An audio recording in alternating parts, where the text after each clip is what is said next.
In this video, I'll share 9 clues to help you know your life purpose.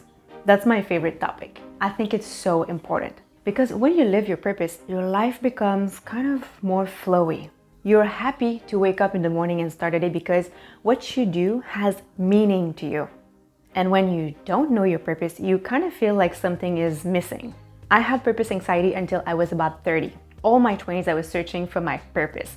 And during those years, I felt kind of inadequate. I felt uninteresting. I felt lesser than other people. I felt like I had nothing to offer. And I envied people who had like cool hobbies, who worked jobs they loved and had passions. And until my 30s, I had none of these things. I traveled a lot in my 20s, but that did not give me a sense of purpose. It was more like a distraction or an escape. It was exciting, but it was not fulfilling, or not fulfilling to me. And when I finally began to understand my purpose and design my life around it, then my life started getting better. I started feeling better about myself too. So the 9 clues in this video don't come from me, they come from 9 spiritual teachers and channelers. This way you'll have different perspectives. You'll see that they almost all say the same thing, but sometimes we need to hear the same thing in different words to really get it. Before we begin, I have 2 free tools to offer you to complement this video.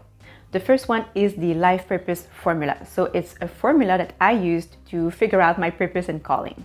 The second tool is the Soulful bucket list journal. So that's a tool to help you make the most of your life in terms of both enjoyment and evolvement, which you'll see have a lot to do with our life purpose.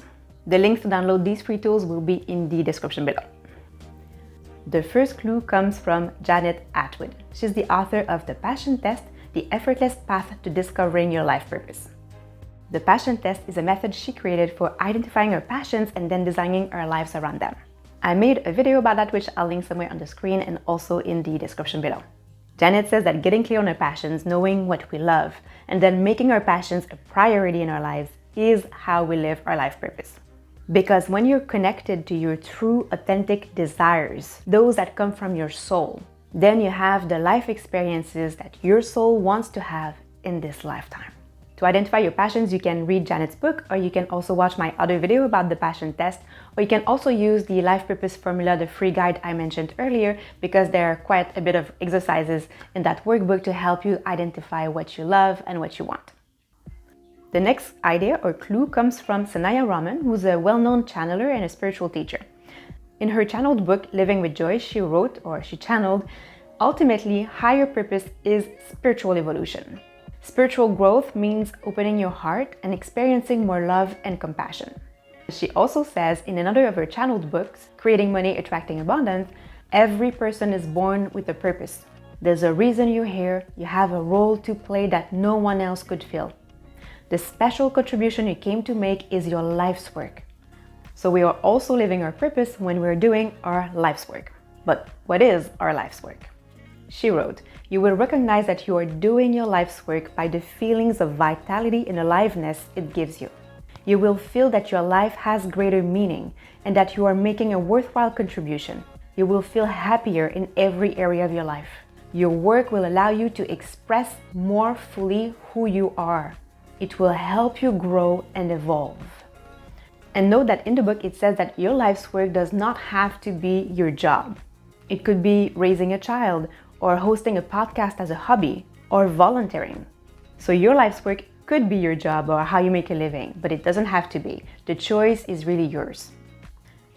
The next clue comes from another channeler you may know, Sarah London. So an exercise she recommends for gaining more clarity about our life purpose is to think of the people in your life you love very much. If you had the power to offer them anything, what would it be? And try to think of a quality, not a thing. For example, it could be love, abundance, freedom, joy.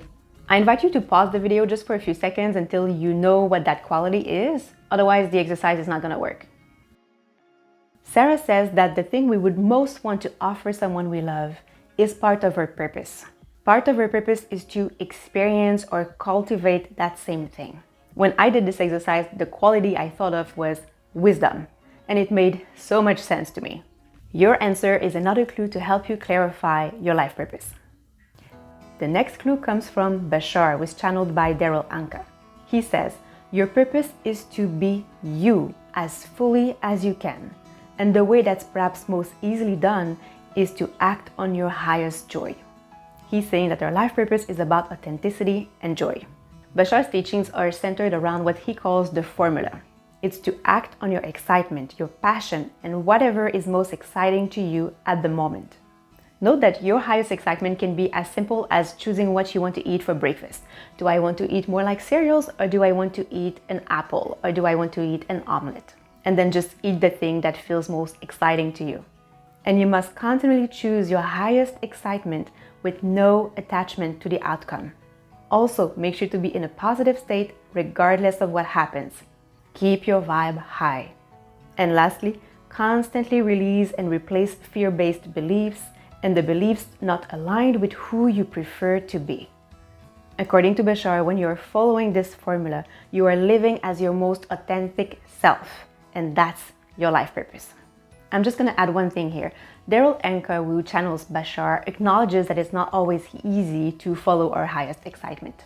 But he says that we can at least do it for a day, or an evening, or a weekend, and then gradually do it more and more often. The next clue is similar to the previous one, and it comes from Abraham Hicks. They say, joyous expansion is why you came. To have something pop open like an idea, and then make your way to give birth to it, and then realize it. That's the purpose of life.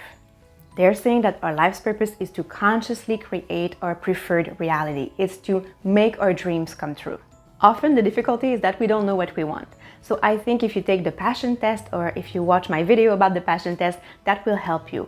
Also, if you do the formula, Bashar's formula, you will eventually get to reconnect with your desires, with your authentic desires. The next clue is from Rob Schwartz. He's a hypnotist specializing in in-between life regression, and he wrote books like Your Soul's Plan and Your Soul's Gift. And he says that our higher path and our higher purpose is love. He says, we are here to learn to receive and give love. That's the bottom line. It includes loving ourselves, loving others, loving life in general, like being in a state of gratitude, and also doing what we love, because that's part of self-love. So it's again the same thing, but just said differently. The seventh clue is a question. Who do you envy and admire? Gabby Bernstein, who's a spiritual teacher and also a student and teacher of A Course in Miracles, says that when we envy or admire someone, it gives us clues about our own true desires. And based on what we've seen so far, our purpose is really connected to our desires. So think of 3 people you envy or admire. Note that it doesn't have to be like bad envy. It can be just like they're doing something cool and you wish you could do something similar. So on top of a page, you can write the name of the person and then trace a vertical line. And on the left side, write down all the things that you envy or admire about this person. Think of their lifestyle, the work they do, maybe their personality. And on the right side, write the thing that you wouldn't want in your own life.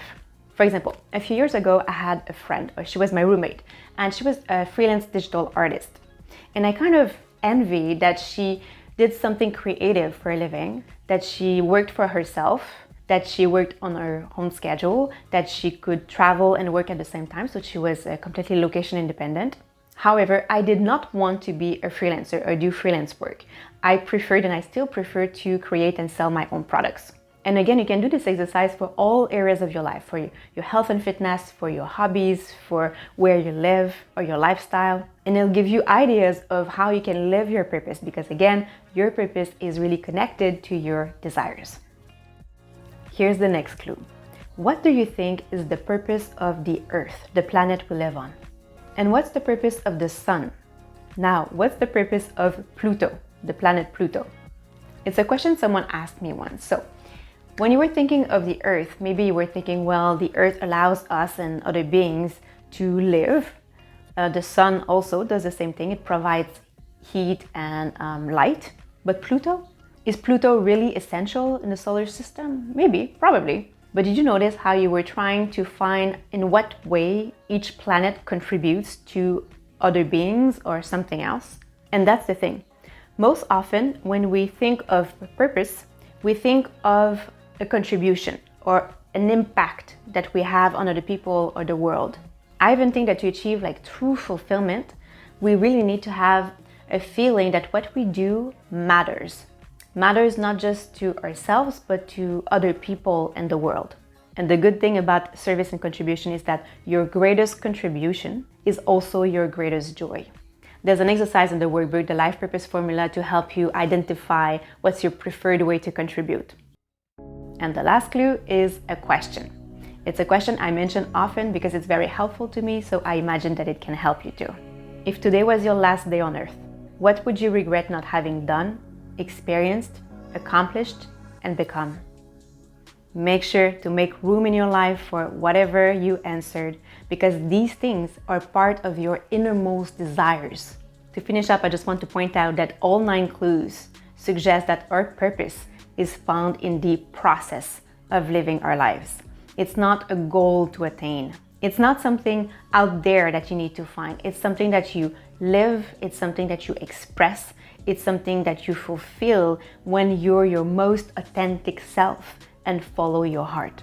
Thank you very much for watching until the end. I really appreciate it. I hope this was helpful to you. Let me know what you think in the comments, and I wish you a beautiful rest of your day, and I'll see you next week.